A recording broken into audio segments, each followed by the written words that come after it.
I never thought a simple vacation could turn my life upside down. But here I was sitting alone in my apartment, staring at my phone that Emily had blocked me on. Blocked me of all people during her bachelorette trip. 5 days she had vanished, not a single message, not a call, nothing. And I wasn't naive. I knew what a bachelorette trip meant. Laughter, wine, flirting, and sometimes lines crossed. But the way she shut me out completely felt like a betrayal I hadn't even seen coming. I tried everything first. I texted her, called her, even sent voice messages. Nothing. Every time I tried to reach her, my phone said the same thing. Blocked. The realization hit me harder than I expected. Emily wasn't just distant or distracted. She didn't want me involved at all. And in that moment, anger, confusion, and hurt collided inside me. I paced the room, wondering if I should have gone with her, or even trusted her to be responsible. But deep down I knew. I had to find the truth. That's when an idea struck me. Maybe someone else knew. Someone she trusted. Her best friend, Sarah. I hesitated, fingers hovering over my phone. Sarah had been her confidant for years. Maybe she could tell me what Emily wasn't willing to share. But at the same time I felt guilty. Was it wrong to reach out? To pry into their secrets? Maybe. But my gut told me I had no choice. I sent a short message. Hey, I know Emily blocked me. I don't mean to overstep, but I need to know what's going on. Can you help? Minutes felt like hours. My phone buzzed finally and it was her. Mark. Okay, you need to sit down, she typed. I could almost hear the hesitation behind the words, the fear of saying something she wasn't supposed to. Emily, she's not just partying, Sarah continued. There's more. You need to know. My heart sank. More? What could be worse than being blocked? Worse than being excluded? A sinking feeling told me that this wasn't just harmless fun. I needed to brace myself, but nothing could prepare me for the truth Sarah was about to reveal. She's not alone, Sarah typed, each word making my chest tighten. And it's not who you think. I stared at the screen, frozen. My mind raced 1,000 miles per hour, trying to connect dots that weren't there before. I knew Emily had friends, had plans, but this felt different. The warmth of trust one thought we had built over years was crumbling in an instant. And in that moment I realized something terrifying. I had underestimated exactly how far she was willing to go, and how completely she had shut me out. I couldn't move. My fingers hovered over the phone, unsure whether to ask for more or retreat back into denial. But Sarah didn't wait for me to respond. She continued typing, each word slicing deeper than the last. It's happening at the hotel. The one you gave her for the trip. Emily, she's with someone else. Not just a friend. Someone she's been texting for weeks. The room spun. I sank onto the couch trying to process it. Weeks? Texting?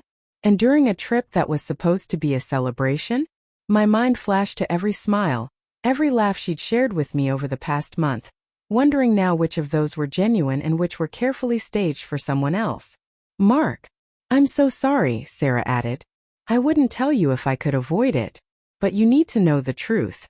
She's crossing a line you would never forgive. I felt like my chest had been crushed by an invisible weight. Emily, the woman I trusted, the woman I had imagined a future with. She was betraying me right now, miles away, and the only reason I was finding out was because of her friend.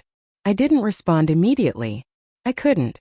I tried to steady my breathing, tried to focus on anything else, but my thoughts refused to obey. I thought about confronting her, about calling her out the moment she got back. But the truth was, I didn't even know where to begin. Then Sarah sent another message. She thinks you don't know. She's been careful, but you should be prepared. Don't let it hit you blind. I realized something crucial at that moment. Waiting for her to come back and explain herself was pointless. The real confrontation had already begun, in a way she didn't expect. I had the power now, the knowledge she thought I'd never possess. And with it came a strange clarity. I paced, mind racing. What could I do? What would I do? Should I expose her immediately? Should I stay quiet until she returned, letting her realize the consequences of her actions firsthand? But as the minutes ticked by, I felt a resolve harden inside me. This wasn't just about anger or betrayal anymore. It was about reclaiming control over the situation, over my emotions, over the humiliation she was trying to impose on me. And then it hit me, the perfect plan. A way to confront her, not with yelling, not with tears, but with a truth she could not hide from. For the first time that night I smiled, not because I was happy but because finally the power had shifted. By the time Emily's trip was supposed to end, I had already crafted a plan that would leave her speechless. I didn't rush to the airport or storm into the hotel. Instead, I waited, calm and collected, letting the knowledge Sarah had given me settle into every thought. The betrayal she thought she could hide would become her undoing. When the flight finally landed, I was there.